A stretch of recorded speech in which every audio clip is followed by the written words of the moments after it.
Our industries are shut. Our cities have gone dark. Our people cannot use electrical appliances.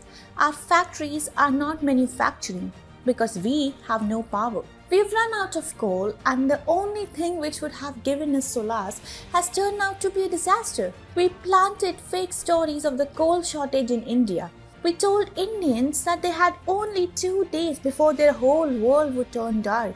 But India beat us in our game. Now we have resorted to the last trick in our book. We have launched the Global Times missile on India. Hi and welcome. You're watching TFI English, the national socio-political analysis arm of the TFI Media Group. I am your host Isha, and in this video I will tell you how, angered by India's excellent coal management, CCP mouthpiece Global Times cries blood in its editorial. Let's begin. Remember how India was on the verge of an all-pervasive, unforgiving and embarrassing power blackout? Well, that was close to 20 days back. Back then, Indian media outlets claimed that the country had coal reserves at thermal power plants which would last for not more than 2 days. They had claimed that after these reserves are over, India would turn black. Close to 3 weeks later, no part of India has faced a power blackout, and instead, coal supply has begun stabilizing across the country. Now, China is livid for reasons best known to it. Perhaps its campaign to destabilize India using its stooges in the media did not work out as planned.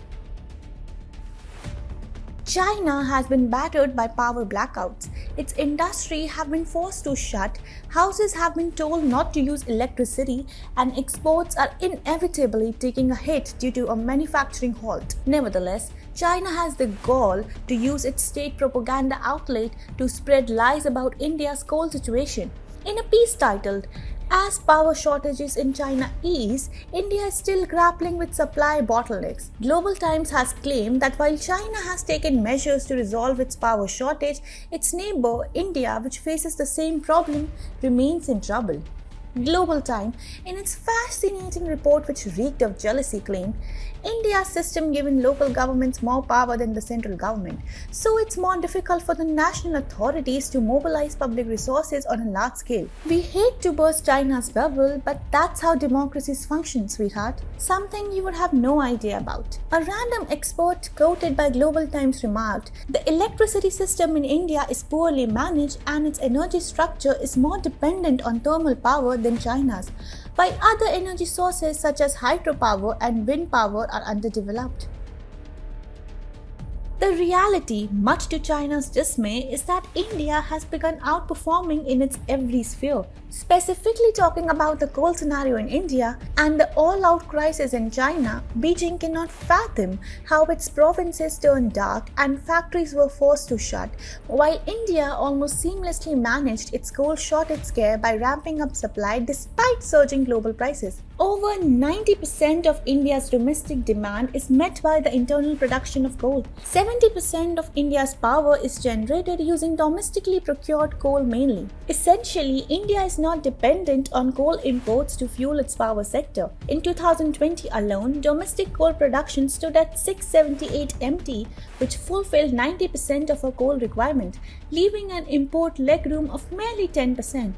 It is for this very reason that disruption in the global coal supply had a negligible impact on India's power security. China, on the other hand, depends on exported coal, and Xi Jinping's unofficial ban on Australian coal imports is really at the center of all China's present woes vis-a-vis power. Therefore, when a power shortage struck China, it had to scramble desperately to begin domestic production out of local mines which have been shut for long periods of time.